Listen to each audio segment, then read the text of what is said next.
یہ مہینہ سفر دا مہینہ ہے۔ میں پچھلے جمعے اتنے بھی تھانوں سفر دے متعلق گزارش کی ہے کہ ساڈے ذہن وچ ایک گل بیٹھی ہوئی ہے، متواتر لوگ ایک دوجے کو سنتے آ رہے ہیں کہ اس مہینے وچ کوئی مصیبتاں نازل ہوندی ہیں، اس مہینے وچ کوئی نحوستاں نازل ہوندی ہیں۔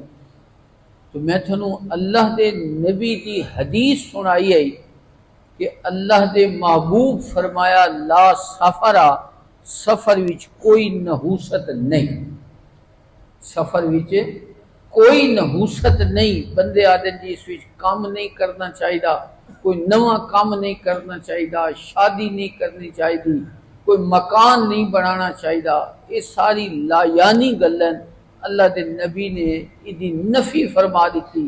آپ فرمایا ادھے اندر کوئی نحوست نہیں۔